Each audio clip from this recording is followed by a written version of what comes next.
everyone.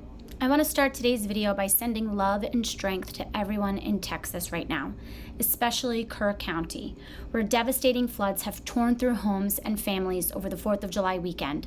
It breaks my heart to see people suffering, and even more to watch politicians and online personalities twist this tragedy into a blame game. People need help, not hashtags and hot takes. We'll talk about that, and we'll get into the chaos that is Prime Day pricing, Alex Cooper's controversial performance at the Cubs game, and yes, Epstein, because somehow that name is back in headlines thanks to Pam Bondi. Buckle up, this one's a ride. Let's start in Texas.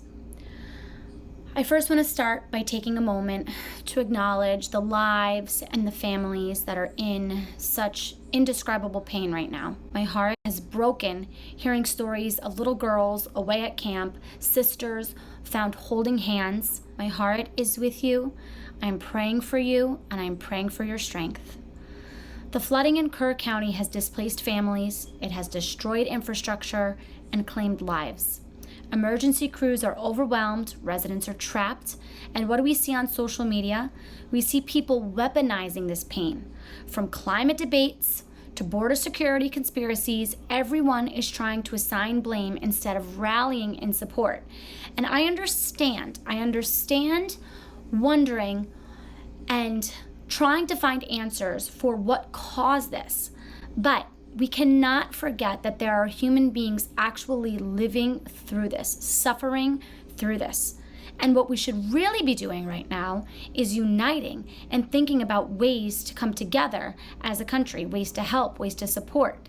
Instead, I hear one side talking about Trump's climate denialism or his staffing cuts to the National Weather Service. Or I hear the other side talking about how the death toll is higher because of DEI hires.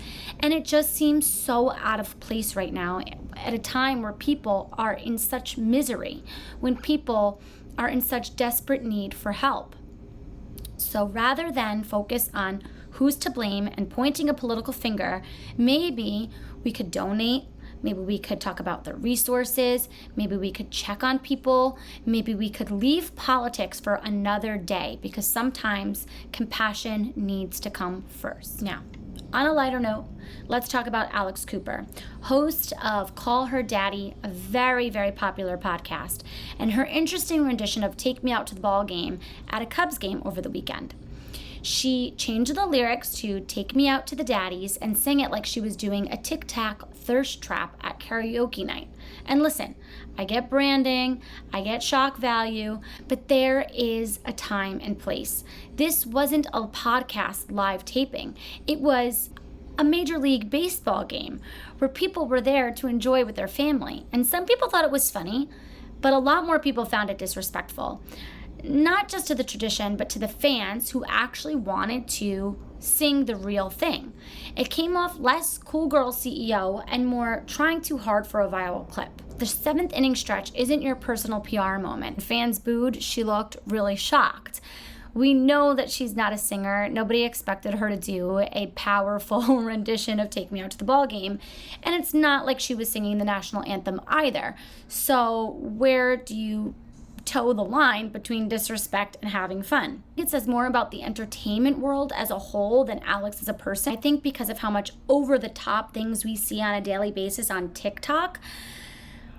Artists, entertainers, they go out there, they go on stage, and they feel like they have to really perform in outlandish ways rather than in ways that feel natural to themselves, in order to go viral, get the clicks, get the views, get the engagement, get people talking about them. If she would have just went out there and sang Take Me Out to the Ball Game, nobody probably would have paid attention to it. Now, she has our attention. The audience was not really at the game. Those are the people that booed her. I don't know if that's necessarily what she cared about. I think she cared more about her online virality and the fact that the clip of her doing it was shared a bunch of times, and her audience saw it that way. Was Alex Cooper just being playful, or was it cringe? Let me know where you stand. In other news, it is Prime Day week.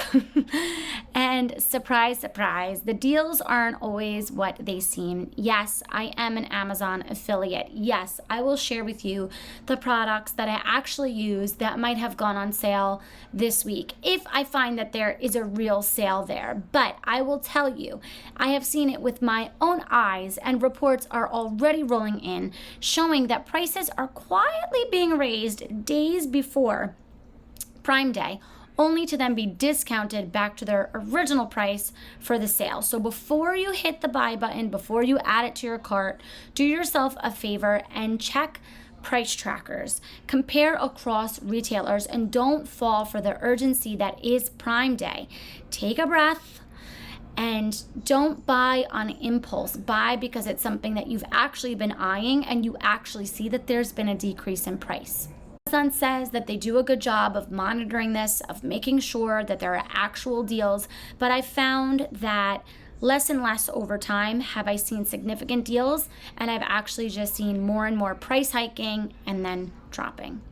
On our list is Pam Bondi and her memo on the Epstein files. So previously, she has come out and said during a Fox News interview that the Epstein client list was on her desk along with other documents. Now she has come out after the July 4th weekend and she has said that there is no client list. So you're telling us that there were flight logs, there were photos, there were court documents, there were victim testimony, but there was never a client list?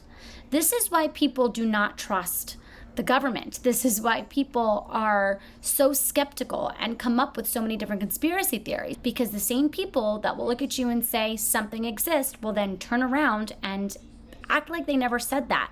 And the transparency factor is just not there. It's because for so many months, years, we were told one thing. And this client list was sort of dangled in front of us like this little carrot telling us that, ooh, we'll tell you, we'll reveal it, we'll let you know. And now all of a sudden, it doesn't exist. And she's backtracking and she's saying that she had all of these other documents on her desk and, they did the full-blown investigation and it revealed that there is no client list. Well, until the victims get justice and we know exactly who enabled Epstein's trafficking empire, nobody is going to want to move on, period. So do you think that the public deserves to see the list? Do you think that there is a list? Do you think that they're covering up who is on the list? What is your take? Guys, those are the hot topics that I wanted to touch on this week. Let me know your thoughts. I'm interested and curious to know. I love getting a little debate going, a little conversation going, and I'm interested to hear what you have to say and what topics you want to hear me talk about more in depth.